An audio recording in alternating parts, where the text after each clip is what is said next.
चलिए गाइस, तो आज से स्टार्ट करते हैं क्लास 11 की फिजिक्स का फर्स्ट चैप्टर का नाम है भाई फिजिकल वर्ल्ड। इसमें हम कुछ स्पेसिफिक टॉपिक पढ़ेंगे भाई, कुछ चीज़ों को जानेंगे वो क्या है, उनके बारे में स्टडी करेंगे। क्योंकि अगर सीधा सीधा अगर इस चैप्टर के बारे में बोलूँ मैं आपको, तो ये सीधा सीधा एक तरीके से आपका इंट्रोडक्शन है भाई फिजिक्स से फर्स्ट टाइम। चलिए बात करते हैं। तो फिजिकल वर्ल्ड जो भी है आगे बढ़ते हैं। उसमें सबसे पहला क्वेश्चन तो ये रेज होता है भाई, आप जो पढ़ने जा रहे हो, जो आपने सब्जेक्ट सेलेक्ट किया है वो है साइंस। ठीक है, सो व्हाट इज़ साइंस। तो व्हाट इज़ साइंस, साइंस का बड़ा सिंपल आंसर है कि भाई यहाँ पर इस सब्जेक्ट का कोई एंड नहीं है। पहले तो यहाँ पे कोई भी नॉलेज अगर आपने कर लिया है, आपने गेन किया है, या आपको इसके बारे में कुछ चीज़ें पता चली है, तो इसका ऐसा नहीं हो जाता कि भाई आज तक जो हमको पता चला वही सब कुछ है, वही फिक्स है। ये डे बाय डे एक्सप्लोर होता जा रहा है, लगातार चीज़ें क्या हो रही हैं यहाँ पे, बढ़ रही हैं। नई नई चीज़ें, नए नए कॉन्सेप्ट आपके सामने आते जाते हैं, उनको आप ऐड करते जाते हैं और इम्प्रूवमेंट आते जाते हैं। आप खुद भी स्टडी करेंगे तो पता चलेगा आपको कि पुराने साइंटिस्ट ने जो रिसर्चेस किए थे, जो चीज़ें हम पढ़ते हैं, नए नए साइंटिस्ट जो हुए उन्होंने उन चीज़ों को चेंज किया और एक्चुअल जो रियलिटी उसके साथ जोड़ के देखा। तो जितना ज़्यादा हम रियलिटी के साथ जोड़ते गए उन चीज़ों को, बहुत सारे वेरिएशंस आते गए और इम्प्रूवमेंट भी जो आए उनसे एक तरीके से बोल सकते हैं कि बहुत सारी टेक्नोलॉजी में डेवलपमेंट आया है। टेक्नोलॉजी क्या हुई, बहुत सारी टेक्नोलॉजी डेवलप्स हुई उससे भाई। ठीक है, टेक्नोलॉजी वगैरह सब is a part of science. क्या चीज़ें हैं, चलिए तो सबसे पहले हम पढ़ते हैं what is science. Science is a systematic attempt, science is a systematic attempt to understand natural phenomena. क्योंकि भाई साइंस में कोई नया चीज़ नहीं है, कोई नई चीज़ हम बनाते नहीं हैं। साइंस में हम करते क्या है, जो हमारे आसपास की नेचुरल चीज़ें हैं उन्हीं को बहुत डिटेल में स्टडी करते हैं, सिस्टमेटिक तरीके से स्टडी करते हैं। केवल ऐसा नहीं कि भाई इसके बारे में हमने किसी ने कुछ बोल दिया, उसके लिए हम प्रूफ देते हैं, एक्सपेरिमेंट करते हैं। मतलब हम कुल मिला के बोल सकते हैं नेचुरल फिनोमेना को हम एक्सप्लोर कर रहे हैं, समझाने की कोशिश कर रहे हैं विथ एक्सपेरिमेंट। ठीक, और इन फिनोमेनास को हम कोशिश करते हैं कि जितना मैक्स टू मैक्स इसको हम प्रिडिक्ट कर सकें, जितना मैक्स टू मैक्स हम इनको प्रिडिक्ट कर सकते हैं। वेदर रिपोर्ट हम प्रोवाइड करते हैं भाई, कोई एस्ट्रॉइड हमारे आसपास से गुजरने वाला है जो कि 3 साल बाद 10 साल बाद आएगा, उसको भी हम बता सकते हैं। मतलब प्रिडिक्शन लगाते हैं। जैसे प्रिडिक्शन आया किसकी वजह से भाई, साइंस। हमने अगर मान लो कोई किसी चीज़ को टारगेट किया, कोई मिसाइल से किसी को टारगेट कर रहे हैं, तो वो वहाँ जाके गिरेगा, वहाँ पे एक्सप्लोड होगा। ये भी हमारा क्या प्रिडिक्शन है, और ये प्रिडिक्शन हमारे एग्जैक्ट जाते हैं, सही फिट होते हैं भाई। इन सभी के पीछे जो है बेसिक, वो क्या है, साइंस। क्योंकि इनको हमने साइंटिफिक तरीके से किया है सब चीज़ों को। तो what is science, science is बड़ा सिंपल सब्जेक्ट है भाई आपके लिए, जिनको इंटरेस्ट आता है उन चीज़ों में कि भाई जिनमें नई चीज़ें आती हैं, एक्सप्लोर करना जिनको अच्छा लगता है किसी चीज़ को, केवल एक सिंगल शॉट जो कोई आंसर दिया हो उसको रटना, उसको केवल याद करना, उसको लिखना, उससे कहीं आगे बढ़ के, ये है भाई साइंस। तो science is a systematic attempt, ऐसा नहीं भाई कि कुछ भी बोल दिया उसको मान लिया, is a systematic attempt to understand natural phenomena. यहाँ पर हम लगातार क्या करते हैं भाई, नेचुरल फिनोमिना को एक्सप्लोर करते हैं, एक्सपेरिमेंट करते हैं और उनका प्रिडिक्शन लगाते हैं। ये साइंस के काम है, 3 मेजर काम है, जो कि बहुत बड़ा मीनिंग होता है, इनको डिटेल में पढ़ेंगे कभी आगे। ठीक, तो इतना सा आप जाने अभी कि साइंस इज़ व्हाट, तो साइंस इज़ दैट। ओके, चलिए नेक्स्ट। साइंस में भाई हमने पढ़ा, उसके बाद हमारा जो काम है आज कि हम फिजिक्स स्टार्ट कर रहे हैं। तो सबसे पहले हम पहले आपको ये बताएं व्हाट इज़ फिजिक्स। तो फिजिक्स एक ग्रीक वर्ड से मिलके बना हुआ लेटर है। ठीक, फिजिक्स से आया भाई, फिजिक,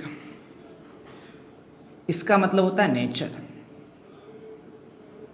ग्रीक लैंग्वेज में फिजिक्स का मतलब होता है नेचर। और फिजिक्स जिसको हमने पूरा नाम दिया, is a branch of science in which we deals with natural phenomena, deals with natural phenomena, या नेचुरल फिनोमिना के जो लॉज हैं उनको हम बहुत अच्छे से एक्सप्लेन करने की कोशिश करते हैं। जितना मैक्स टू मैक्स हम एक्सप्लेन कर पाएँ उनको समझाने की यहाँ पे कोशिश करते हैं, और नए नए चीज़ों को डेवलप, नई नई टेक्नोलॉजी को हम इम्प्रूव करते हैं जो पहले से है, या फिर नई टेक्नोलॉजी को ईजाद करते हैं भाई। तो ये सारी चीज़ें। तो व्हाट इज़ फिजिक्स, तो physics is study of natural phenomena, study of natural phenomena. Okay, चलिए भाई, तो बात करते हैं कि फिजिक्स में क्या क्या स्टडी करेंगे हम। तो आप हेडिंग डाल लें इसको। नेक्स्ट थिंग, डेफिनेशन तो आप 10 जगह ढूंढेंगे, बहुत अलग अलग मिलेगी, क्योंकि इसका कोई लिमिटेशन नहीं है भाई, एक फिक्स सिंगल डेफिनेशन नहीं दे सकते, क्योंकि एक बहुत वाइड सब्जेक्ट है। तो जो भी आप डेफिनेशन इसको मैच करती हुई अगर आप डेफिनेशन देते हैं तो वो एग्जैक्ट डेफिनेशन होगी। ठीक, बट सिंगल डेफिनेशन इसको आप कितना एक्सप्लोर कर सकते हैं, जितना आपके ऊपर, जितना आप में मतलब एक्सप्लोरिंग का नेचर हो, उसके ऊपर डिपेंड करता है भाई। ओके, चलिए तो आगे बढ़ते बेटा। Next, next is what. तो नेक्स्ट है हमारा कि भाई ब्रांचेस ऑफ फिजिक्स क्या होंगी। हमने पहले सबसे पहला पढ़ा कि साइंस क्या है, साइंस में जो फर्स्ट ब्रांच जो हमारा सब्जेक्ट हो पर साइंस फिजिक्स में हम पढ़ते क्या क्या है। तो यानी कि इसको आप हेडिंग डाल लें, स्कोप ऑफ फिजिक्स। ओके, अभी हमने बात की भाई किस चीज़ की, what is science and what is physics. Next जो हमारा भाई कि फिजिक्स में क्या क्या है, फिजिक्स में हम किन किन चीज़ों को पढ़ने वाले हैं, किन किन चीज़ों को स्टडी करने वाले। तो देखो भाई फिजिक्स में हम दो ग्रुप को स्टडी करते हैं। सीधी तरीके से बात करते हैं, बहुत ऐसी चीज़ें जो बहुत बड़े बड़े लेवल पे होती है, मतलब डायरेक्ट आप उनको डील कर सकते हो, किसी इंस्ट्रूमेंट की ज़रूरत नहीं होती। या फिर हम बोल सकते हैं कि भाई एशियन टाइम पे जो होता था तब हमारे पास बहुत ज़्यादा इंस्ट्रूमेंट नहीं होते थे कि भाई हम बहुत छोटी छोटी चीज़ों के बारे में स्टडी कर पाए। उस समय जो ग्रुप्स को हमने रखा, भाई जो चीज़ों को रखा फिजिक्स के इस ग्रुप में रखा, उस ग्रुप को हम बोलते हैं मैक्रोस्कोपिक ग्रुप। कौन सा ग्रुप भाई? मैक्रोस्कोपिक, मतलब बड़े लार्ज स्केल की चीज़ों को स्टडी करने वाला ग्रुप। दूसरा सेकंड जो ग्रुप होता है हमारा माइक्रोस्कोपिक ग्रुप होता है। इसमें बहुत छोटी छोटी डिस्टेंस पे, स्मॉल स्केल्स पे स्टडी किया जाता है। सिंपल सा अगर मैं बोलूँ सिंगल शॉट में, तो लार्ज स्केल की जो चीज़ें उनको स्टडी करने के लिए हम कौन से ग्रुप में स्टडी करते हैं भाई? मैक्रोस्कोपिक ग्रुप फिजिक्स का। And second is microscopic in which we deals with small scale systems. Which type of system? Small scale system. Clear है सभी को भाई इतना? ओके चलिए, तो माइक्रोस्कोपिक में क्या क्या चीज़ें आती हैं? मैकेनिक्स आता है भाई। मैकेनिक्स इन दिस सेंस कि इसमें सारी चीज़ें जो मोशन है, वेलोसिटी, डिस्प्लेसमेंट, जितनी भी चीज़ें आती है, एक्सेलरेशन वगैरह आपने अभी तक पढ़ा होगा, वो सब मैकेनिक्स में आता है। फोर्स, किसी भी सिस्टम ऑफ पार्टिकल को हम स्टडी कर रहे हैं तो भाई वो मैकेनिक्स से कोई चीज़ मूव कर रही है, रोटेट हो रही है, सारा सब कुछ मैकेनिक्स में आता है। ठीक है, दूसरा जो होता है भाई सेकंड पार्ट हम जिसको स्टडी करते हैं मैकेनिक्स में भी सारी चीज़ें आ जाती हैं आपकी। ग्रेविटेशन भी इसी में आता है, आपका रोटेशनल भी इसी में आता है, सब कुछ मैकेनिक्स का पार्ट है। मतलब कुल मिला के जितने भी मैकेनिज्म हैं भाई जो आपके आसपास देखने को मिलता है, मोशन वगैरह, किसी भी टाइप का मोशन हो, सबको मैकेनिक्स में डील किया जाता है। सेकंड, आपने आज के आसपास जो है साइंस की जो इन्वेंशन है भाई, इलेक्ट्रिसिटी, मैग्नेटिज्म जो आपके आसपास देखने को मिलता है, वो सबका पूरा का पूरा कच्चा चिट्ठा आपको मिलता है इलेक्ट्रोमैग्नेटिज्म में। वहाँ पे इलेक्ट्रोमैग्नेटिज्म में हम सारी चीज़ों को स्टडी करते हैं कि इलेक्ट्रिक चार्ज क्या होता है, इलेक्ट्रिसिटी क्या होती है, रेजिस्टेंस आपने 10th स्टैंडर्ड में पढ़ा होगा भी, रेजिस्टेंस क्या होता है, सब इसका पार्ट है इलेक्ट्रोमैग्नेटिज्म का। आपने मैग्नेट पढ़ा होगा, है ना, मैग्नेटिक इफेक्ट ऑफ करंट का नाम आपने सुना होगा, इलेक्ट्रोमैग्नेटिक इंडक्शन, इलेक्ट्रोमैग्नेटिक वेव्स जिनका यूज़ हम अभी करते हो आपके कॉन्टेक्ट में है भाई। आपको ये चीज़ हम आप तक पहुंच पा रहे हैं अभी, हमारी जो अप्रोचिंग आप तक हुई है वो इसी की वजह से हुई है भाई, इलेक्ट्रोमैग्नेटिक वेव्स की वजह से। तो वो भी इसी में स्टडी किया जाता है कि क्या होता है, कैसे होता है। ठीक, उसका कुछ पार्ट माइक्रोस्कोपिक में आता है। Second, optics. ऑप्टिक्स में भाई लाइट का reflection, refraction, dispersion of light, सब कुछ जितना भी लाइट के बारे में वो सब हम पढ़ेंगे भाई किसमें? ऑप्टिक्स में। वे ऑप्टिक्स भी इसी की ब्रांच है। ऑप्टिकल इंस्ट्रूमेंट जो टेलीस्कोप, माइक्रोस्कोप जो भी है वो सब ऑप्टिक्स में आता है भाई। And the last part is thermodynamics, कि कोई चीज़ हीट करती है तो हीट करने से उसमें क्या क्या चेंजेस आते हैं, कैसे हीट ट्रांसफ़र करती है from one place to another, heat का इफेक्ट हमारी पूरी नेचर पे क्या होता है, किस तरीके से होता है, एंट्रोपी है वगैरह, सब कुछ भाई हम कहाँ पर पढ़ते हैं? थर्मोडायनेमिक्स में पढ़ते हैं। बहुत अगर छोटे छोटे वर्ड्स में समझाऊँ तो मोशन को अगर स्टडी करना है तो हमको किससे डील करना होगा? मैकेनिक्स में डील करेंगे। फिर इलेक्ट्रिसिटी के बारे में, मैग्नेटिक्स के बारे में जो कुछ भी पढ़ना हम किस में पढ़ेंगे? इलेक्ट्रोमैग्नेटिज्म में। लाइट एंड लाइट के इफेक्ट जो होते हैं उनको स्टडी हम कहाँ करते हैं भाई? ऑप्टिक्स में। एंड हीट के जितने भी इफेक्ट, हीट का ट्रांसफ़र, हीट की वजह से मटेरियल में आने वाले चेंजेस, किस तरीके से हीट का ट्रांसफ़र होता है, इससे क्या क्या वेरिएशंस आते हैं मटेरियल में, वो सारी चीज़ें हम स्टडी करते हैं किसमें भाई? थर्मोडायनेमिक्स में। ओके चलो नेक्स्ट, माइक्रोस्कोपिक चीज़ें क्या भाई? एटम का स्ट्रक्चर कैसा है, न्यूक्लियस का स्ट्रक्चर कैसा है, इनके फोर्सेस कैसे होते हैं, इनका आपस में इंटरेक्शन क्या है, एक एटम का दूसरे एटम के साथ इंटरेक्शन किस तरीके से होता है, किस तरीके से इलेक्ट्रॉनिक कॉन्फ़िगरेशन में चेंज आता है, वो सारा का सारा सब कुछ माइक्रोस्कोपिक लेवल पे, क्योंकि बहुत स्मॉल स्केल आपको इन्फॉर्मेशन दे दूँ भाई, ये जो चीज़ें चलती है 10⁻⁻10 टू 10⁻⁻15 एंड लेटर ऑन, और भी छोटी कोई चीज़ें हो सकती हैं। अगर मीटर के बारे में बात करें हम तो लेंथ इतना स्मॉल स्केल पे होता है। आपको आगे बड़ा डिटेल में बताएंगे 10⁻⁻10 और -15 का एक्चुअल मीनिंग क्या है, कितनी छोटी वैल्यू है। ओके, तो भाई ये है आपके scope of physics. Question school level पे बनता है इसमें, स्कोप ऑफ फिजिक्स। ये जो चैप्टर पढ़ रहे हैं हम, इसका IIT JEE में कोई यूज़ नहीं, पर स्टार्ट कर रहे हैं किसी सब्जेक्ट को तो भाई उसके बारे में जानना बहुत ज़्यादा ज़रूरी होता है। तो कुछ बेसिक सी चीज़ें हम इसके बारे में पता कर रहे हैं, कल इंट्रोडक्शन। ठीक है, क्लियर भाई? नोट कर लें बहुत अच्छे से, प्रॉपर NCERT में बहुत क्लियर दिया हुआ है इसको, तो NCERT से स्टडी करें इसको, एक बार टेक्स्ट को जरूर पढ़ें। नेक्स्ट चलिए देखते हैं कितने टाइप के फोर्सेस होते हैं। तो भाई फंडामेंटल फोर्सेस की टाइप्स अगर मैं आपको बताऊं तो 4 टाइप्स के फंडामेंटल फोर्सेस होते हैं। फोर्सेस के वैसे बहुत सारे टाइप हम बना सकते हैं, पर फंडामेंटल फोर्सेस की बात की जा रही है कि भाई ये फंडामेंटल फोर्सेस है, ये सब अपने आप में अलग अलग एग्जिस्ट करते हैं। ठीक, इनका अपना खुद का कोई एक स्पेसिफिक मीनिंग होता है।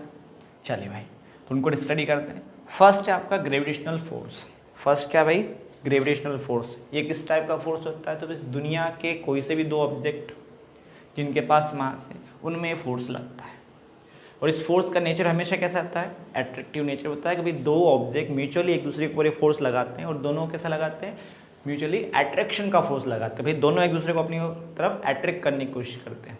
पर होता क्या है कि जो हैवियर ऑब्जेक्ट होता है भाई उसको वो तो मूव करने से रहा, अगर वो अट्रैक्ट कर रहा है किसी चीज़ को तो ऑब्वियसली जो लाइटर ऑब्जेक्ट होगा उसको ही उसकी तरफ मूव करना होगा। तो जैसे हम एग्जांपल लें कि अर्थ एक बहुत बड़ा ऑब्जेक्ट है, उसके कंपेयर में हम अगर कोई ऑब्जेक्ट है या कोई दूसरा ऑब्जेक्ट हम देखते हैं बहुत स्मॉल ऑब्जेक्ट होगा, तो अर्थ हैवियर ऑब्जेक्ट होने की वजह से दूसरी चीज़ों को अपनी तरफ अट्रैक्ट करता है। तो हमको लगता है केवल अर्थ किसी चीज़ को खींचता है, तो ऐसा नहीं भी। ग्रेविटेशनल फोर्स का मतलब ऐसा नहीं केवल अर्थ से लगने वाला फोर्स, ये यूनिवर्स के किन्हीं भी 2 ऑब्जेक्ट के बीच में लगता है। ठीक, जैसे कि हम अर्थ की तरफ अट्रैक्ट होते हैं जब इसके बहुत ज़्यादा पास होते हैं, तो ये हमको अट्रैक्ट करता है। साथ ही साथ अगर हम बात करें कि सन, तो सन भाई अर्थ को अट्रैक्ट किए हुए, उसके अट्रैक्शन की वजह से सन के अराउंड रिवॉल्व करती है अर्थ, जितना सभी को पता होगा। तो ये ग्रेविटेशन फोर्स का मीनिंग है, और पूरा का पूरा ग्रेविटेशन पूरा हमारा चैप्टर है, उसमें बहुत अच्छे से हम ग्रेविटेशन को पढ़ने वाले हैं भाई, तो कोई टेंशन ना लें। पर अभी पता करें कि कौन से टाइप का फोर्स होते हैं भाई फंडामेंटल फोर्स। तो उनमें फर्स्ट आता है हमारा gravitation force. For your kind information कि gravitation force weakest force in universe है। वीकेस्ट फोर्स, सबसे कमज़ोर अगर कोई फोर्स है भाई यूनिवर्स में तो वो है gravitation force, weakest. And range की बात करें तो लार्जेस्ट रेंज होती है भाई इसकी रेंज सबसे ज़्यादा। क्या भाई? इसकी रेंज सबसे ज़्यादा रेंज अगर किसी फोर्स की है तो वो ग्रेविटेशन फोर्स, मतलब बहुत लॉन्ग डिस्टेंस तक इसका अफेक्ट रहता है। ठीक, रेंज का मतलब ये कि कहाँ तक ये एक्ट कर सकता है। दूसरा हम बात करते हैं भाई इससे थोड़ा सा ज़्यादा powerful force compare to gravitation force, as comparison gravitation force, तो इलेक्ट्रोमैग्नेटिक फोर्स आता है भाई।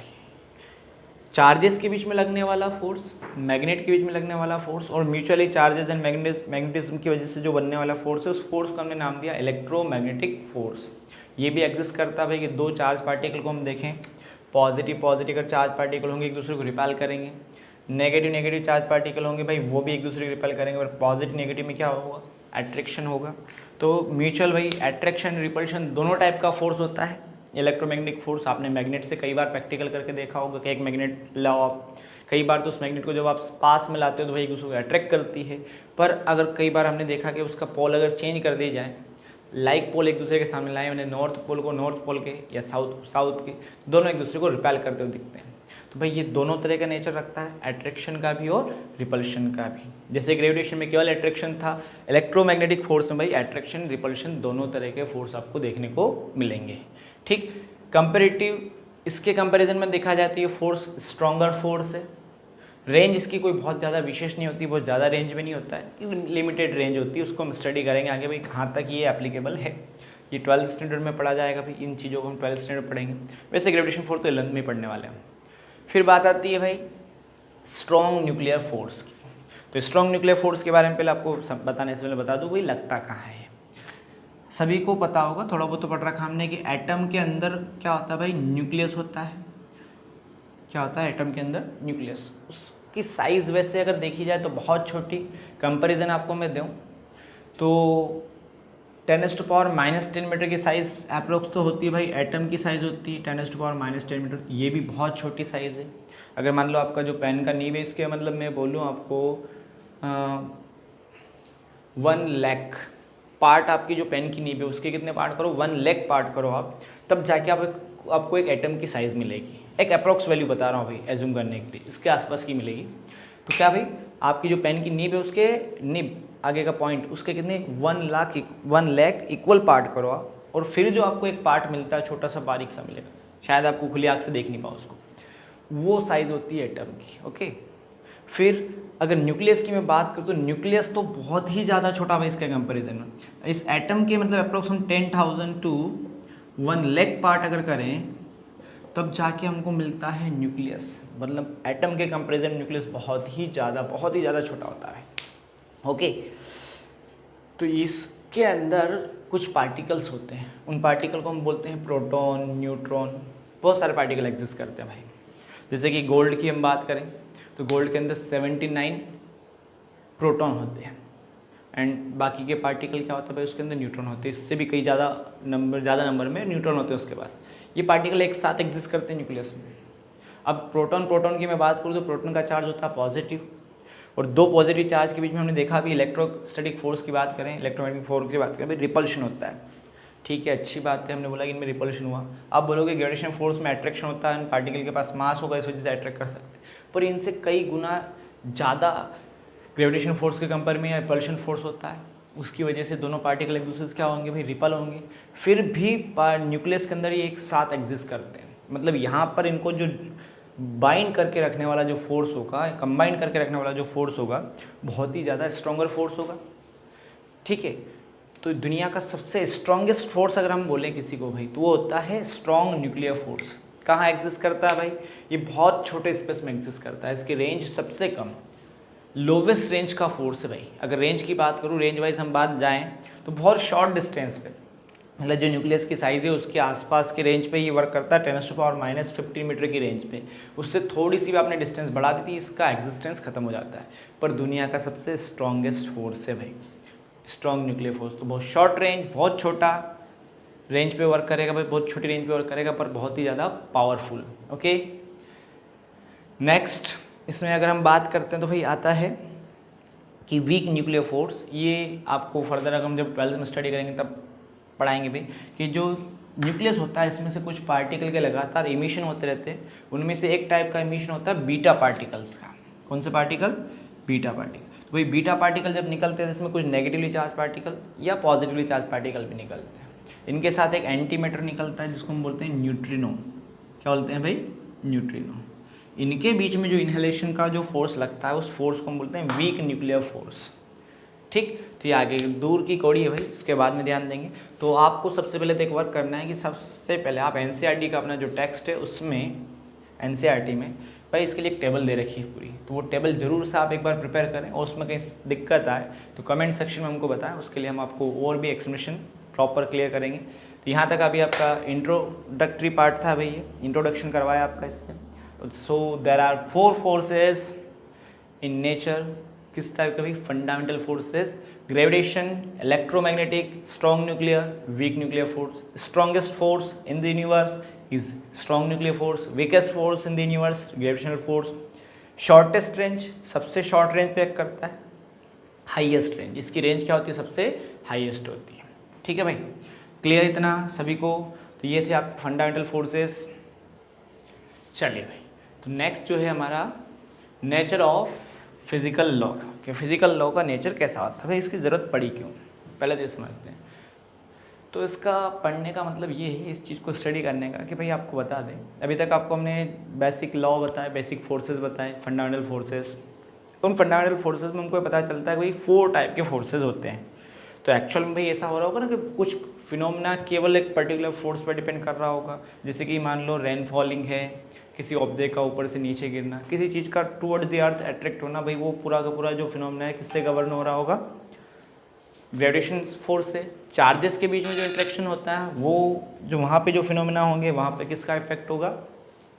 आपके इलेक्ट्रोमैग्नेटिक फोर्स का। तो उसी तरीके से हमने बोला कि डिफरेंट फिनोमेना डिफरेंट लॉ से गवर्न हो रहे होंगे भाई। कुछ क्वांटिटीज़ वैरी करेगी, कुछ क्वांटिटी अलग अलग टाइप की मिलेगी, पर बहुत सारी क्वांटिटी, बहुत सारे लॉ, उसके बावजूद भी ये पता चला कि कुछ चीज़ें ऐसी होती हैं कि भाई हमेशा कांस्टेंट होती है। कोई सा भी लॉ लगा दो, कोई सा भी सिस्टम उसके ऊपर फिनोमेना अप्लाई करो, कुछ क्वांटिटीज़ ऐसी होंगी फिजिकल क्वांटिटी जो हमेशा क्या रहेंगी भाई, कांस्टेंट रहेगी। तो उसमें हमको पता चलता है कि एक क्वांटिटी है एनर्जी, दूसरा मास, थर्ड है charge, and the last is momentum is always conserved.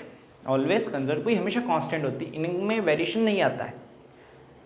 ये ट्रांसफॉर्म हो सकती है, एक से दूसरे फॉर्म में चेंज हो सकती है, कन्वर्ट हो सकती है, पर इनको ना तो हम बना सकते हैं ना ही इनको डिस्ट्रॉय कर सकते हैं। तो इसको हम बोलते हैं भाई law of conservation of energy. जैसे कि ना तो हम एनर्जी क्रिएट कर सकते हैं, नहीं हम एनर्जी को डिस्ट्रॉय कर सकते हैं, केवल एक फॉर्म से दूसरे फॉर्म में कन्वर्ट कर सकते हैं। वैसे ही मास कि कोई पार्टिकल हमने आज तक नया बनाया नहीं है भाई, दुनिया में जितने भी पार्टिकल है यहीं से लिया और यहीं पे उनको इंटर कन्वर्ट जरूर कर दिया होगा आपने। कोई चीज़ नहीं बन रही, किसी का प्रोडक्शन हो रहा है, भाई उस चीज़ को बना यहीं से रहा। कोई नया फॉर्मेशन ह्यूमन ने नहीं किया कि भाई ये मास, इतना अमाउंट ऑफ मास हमने क्रिएट कर लिया, ऐसा कभी नहीं होता। आपने एक दूसरे किसी चीज़ का यूज़ करके, रॉ मटेरियल का यूज़ करके उसको इंटर कन्वर्ट किया होगा, आपस में कन्वर्जन हुआ होगा। बल्कि आप मास को न तो क्रिएट कर सकते हैं नहीं डिस्ट्रॉय कर सकते हैं। Same as it is charge के लिए होता है भाई, चार्ज भी इंट्रिंसिक प्रॉपर्टी है। इंट्रिंसिक प्रॉपर्टी मतलब कि इनबिल्ट प्रॉपर्टी। न तो चार्ज को हम बना सकते हैं, नया चार्ज नहीं, कोई पुराना चार्ज ऑलरेडी उसको हम डिस्ट्रॉय कर सकते हैं, उसको एक प्लेस से दूसरे प्लेस तक हम मूव कर सकते हैं, कन्वर्ट कर सकते हैं, ये सब कुछ हो सकता है, पर ना हम क्रिएट कर सकते हैं ना डिस्ट्रॉय। ऐसा ही होता है मोमेंटम। भाई मोमेंटम के केस में आपको बताएं तो सिंपल सा आपको एग्जांपल दें कि आपने देखा होगा किसी गन से अगर हम किसी ऑब्जेक्ट को शूट करते हैं तो गन से जो बुलेट फायर करते हैं, बुलेट तो आगे जाती है पर गन को किस डायरेक्शन में फोर्स करता है भाई, पीछे के डायरेक्शन में, सभी को पता होगा। ऐसे ही रॉकेट से जो निकलने वाली गैस है वो जाती डाउनवर्ड डायरेक्शन में, पर डाउनवर्ड डायरेक्शन में जाने की वजह से रॉकेट किधर जाता है भाई, अपवर्ड डायरेक्शन में। तो ये भी मोमेंटम का ही केस है, लीनियर मोमेंटम। तो भाई law of conservation of momentum, ऐसी बहुत सारी चीज़ें हैं, ऐसी बहुत सारी क्वांटिटी जिनको हम पढ़ा भाई कि वो कन्वर्ट हो सकती केवल, न तो क्रिएट हो सकती ना डिस्ट्रॉय हो सकती, हमेशा क्या रहती है, कंजर्व्ड रहती है। कांस्टेंट भी नहीं बोल सकते, हम बोल सकते हैं कंजर्व्ड रहती है। ओके, तो भाई ये है नेचर ऑफ फिजिकल लॉ कि इसमें कुछ क्वांटिटीज़ क्या होती हैं, कंजर्व होती हैं। ओके, तो आपको अभी हमने बताया भाई नेचर ऑफ फिजिकल लॉ। एक वर्क आपको करना है कि universal law of conservation, universal law of conservation को आपको बहुत अच्छे से प्रिपेयर करके नोट्स उसके हमको सेंड करने, इन सबके भी नोट्स बनाने हैं, उसको भी सेंड करना है। नोट्स तो भाई सभी चीज़ों के आप बहुत प्रॉपर से बनाएं क्योंकि पूरा सिलेबस हम कवर करने वाले हैं। चलिए भाई, नेक्स्ट चीज़ कि एक चीज़ और है कि फिजिक्स डील कैसे करता है, फिजिक्स वर्क कैसे करता है, फिजिक्स में चीज़ों को स्टडी कैसे किया जा सकता है। तो फॉर एन एग्जाम्पल मैं आपको बोलूँ कि कोई चीज़ का व्हील आपका क्या कर रहा है भाई, आपको व्हील को आप एक्सीलरेट करते हुए आगे बढ़ाते जा रहे हो, तो ये व्हील रोटेट करता है, इसके पीछे बहुत सारे, इसके बिहाइंड बहुत सारे रीज़न होते हैं भाई। उन सारे रीज़न को आप एक साथ स्टडी नहीं कर सकते, उनको आपको पार्ट में स्टडी करना हो। पर हाँ, व्हील का रोटेशन हो रहा है ये भी तो क्लियर है, व्हील रोटेट होते हुए आगे बढ़ रहे हैं। तो यहाँ पे दो तरीके के सिस्टम लगते हैं कि इसके पार्ट में इसको स्टडी करना, स्टडी इन पार्ट, और सारे पार्ट को फिर क्या करना भाई, सम करना, मतलब सबको एक साथ देखना। दो तरीके होते हैं। तो ये जो तरीका होता है पार्ट में डिवाइड करने का तरीका, इसको हम बोलते हैं रिडक्शनिज्म। क्या बोलते हैं भाई, रिडक्शनिज्म। ठीक, दूसरा जो तरीका होता है उसको हम बोलते हैं यूनिफिकेशन।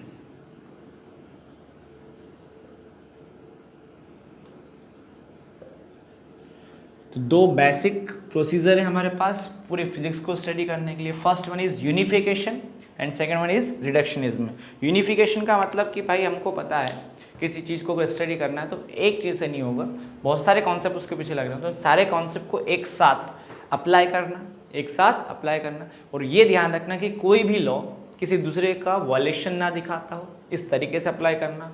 और उसका जो समराइज आंसर होगा भाई आपका, वो आपका फाइनल आंसर होगा, या फाइनल आपका बोल सकते हैं कि उस फिनोमेना को स्टडी करने का, एक्सप्लोर करने का आपका तरीका है, समझाने का तरीका है।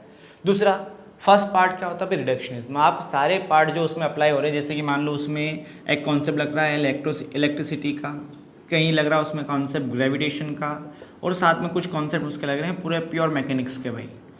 तो ग्रेविटेशन, इलेक्ट्रिसिटी और मैकेनिज्म तीनों के कॉन्सेप्ट को अलग अलग, मैकेनिक्स वाले को मैकेनिक्स में डील किया जाएगा, ग्रेविटेशन वाले को ग्रेविटेशन में, और इलेक्ट्रिसिटी वाले को इलेक्ट्रिसिटी में। पर फिर जब इनको साथ भाई एक साथ एक कर रहा है तो भाई तीनों का म्यूचुअल इंटरेक्शन होगा, फिर वो देखा जाता है। ठीक, जैसे फॉर एग्जांपल मैं आपको बता दूं कि दो तरीके की चीज़ें होती है भाई।